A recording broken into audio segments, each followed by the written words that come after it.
right, so we're going to start at 10, 9, 8, 7, 6, 5, 4, 3,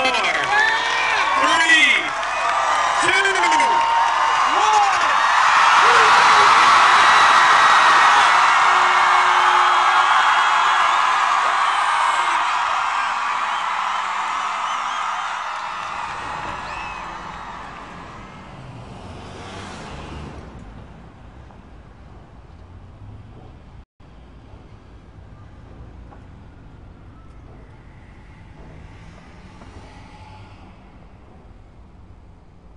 We had scheduled a really great baseball game for this field, and it's been taken over by Quidditch. I'm a big Harry Potter fan, read all the books, even stood on line for the last one. It's a midnight event at Barnes & Noble's. But we would like to play a baseball game, and it's being taken over by Quidditch.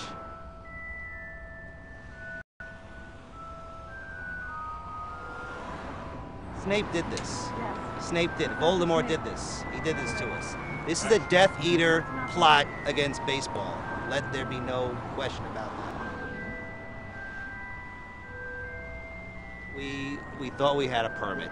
We messed up. That's our fault. So Harry Potter, by legal rights, has Quidditch today, not us.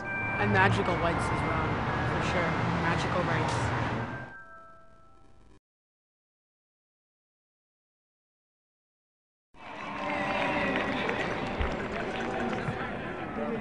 My name is Alex Benepe, and I'm the International Quidditch Association Commissioner. Quidditch got started as an alternative to bocce. My friends and I used to play bocce every Sunday at college, and one Sunday my friend Xander said, you know, let's do something different this weekend, let's try Quidditch. And when I first heard that idea, I was a little disappointed because I liked bocce and I thought that Quidditch wouldn't work, but I agreed to try it out anyway, and we got around 30 kids from our hall out there, and from day one it was amazing. I fell in love with the game instantly. It was a well-designed game by J.K. Rowling, and Xander Manchel translated it into real life perfectly. Our sophomore year rolled around, and Xander is one of those guys who is a genius, but gets bored of his own ideas quickly. So he let me take over. And then in the third year, the summer before the school year, I was watching the fourth Harry Potter film, and they have the Quidditch World Cup in the fourth movie. And I said, I want to do that with Quidditch this year. And I turned the World Cup into a festival, and I invited this team I had heard about starting up at Vassar. And USA Today wrote this story titled Collegiate Quidditch Takes Off. And in the next few weeks, we got emails from around 30 kids all over the country who were all like, I want to start my team, how do I do this? At that point, we realized 2 years after we came up with the game that we should probably write the rules down. And we did, and we started emailing it out as attachments, and we would save the names and email addresses of the people we spoke to on a spreadsheet. That was sort of the birth of an informal league, and all of a sudden we just had this vast amount of people interested in starting their own teams. We are here to play Quidditch. We're from Carleton University in Ottawa, Ontario, Canada. We bussed here overnight, so our team hasn't slept in a little while. So we are very excited to play Quidditch this morning. We're UVM, University of Vermont. Oh. Vermont, okay. It's our second year. Second year? Awesome. Awesome. Middlebury is 10 minutes away from us. So oh! Do you scrimmage them? Yeah. Do you win? Nobody gets Middlebury. I'm really glad I took my steroids this morning.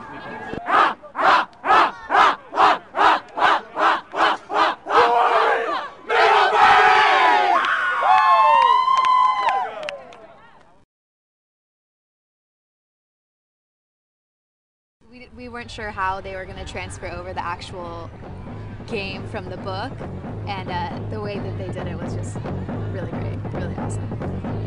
Quidditch is a game played on a field with 2 teams of 7 players on each side. The chasers, there's 3 of them.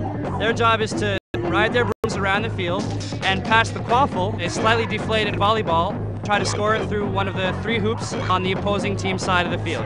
And a score through the hoop, through the front side or the back side, scores 10 points for their team. Beaters handle the bludgers, and the bludgers are dodgeballs. There's 3 of them on the field, and they're thrown by only the beaters that are allowed to touch them at the other players. Be aggressive, get bludger control. And a bludger hit means you must dismount your broom, run back to your own hoops and touch them before you can be involved in the next play. We did learn that Purdue uses their bludgers as their first line of defense, all right? So bring a beater with you to the bench. The keeper's job is to defend the hoops.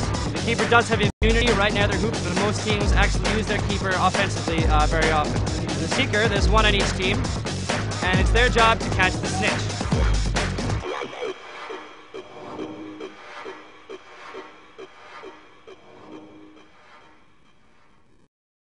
The human snitch, I think, is going to be my favorite. We're hoping that he might like run around here and come hang out with us for a little bit. Yeah, that's probably the best part of it. The snitch is a person who's not on either team, and they usually have a sock hanging out of the back of their shorts. Back here.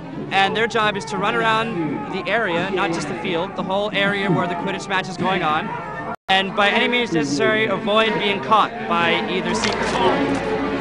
And the way it works is the snitch is very hard to catch because he's not on a broom and gets to play all sorts of dirty tricks on the seekers. It is the nature of the snitch to be very crafty, very evasive, very agile, and very arrogant. Snitch is allowed to use whatever means necessary to avoid being caught. That means tackling seekers, running away from seekers, stealing brooms, grabbing capes, riding bicycles, running up trees. The snitch is pretty much God on the field and is going to do whatever they can to avoid being caught. Snitches are not players, they're their own league. And snitchers train and have workshops and work on tactics to avoid being caught. The snitch catch is worth 30 points and it does end the game. The seekers deserve the most credit and the most respect for having a job of catching this very difficult ball. Your seeker is the fastest player, your most agile player, your most aggressive player. You want to be your seeker.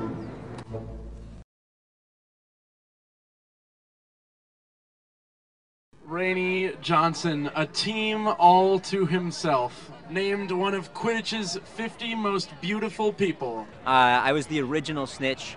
Alex Bendapie and Xander Manchell and I all lived within a couple doors of each other our freshman year at Middlebury and sort of developed the game. I just went over some basic pull downs, take his hand down and snap him. I got to be the first snitch and sort of develop that role. Get people by you and move on to another area. The first 2 years, it was just me. And getting ready to graduate, we started finding new snitches, getting other people prepared so that the game could live on. Some of you guys are gonna be sort of the speedy, quick, I'm gonna dodge all you fast guys, and some of us are just gonna like brawl. That's sort of like unique to the book too. Each snitch is unique. The snitch is the inherent loser in Quidditch because the match is not over until the snitch has been caught.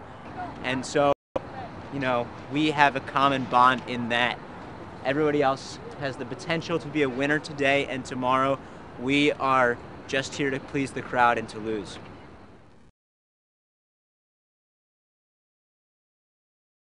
The team has been saving up money all summer so that A, they can afford to go on this trip, and B, so that they can buy a broomstick while they're here. That is the plan for this weekend. We are really excited. So this piece here, this is the Scarlet Falcon. It's our one of our top of the line broomsticks, but pretty much it's the broom you're going to see the Quidditch players playing with all day today. So it's the broom that most teams will choose, and it's the broom that probably fits them the best. You can see we've got a contoured handle here that works really nicely. They like the way we designed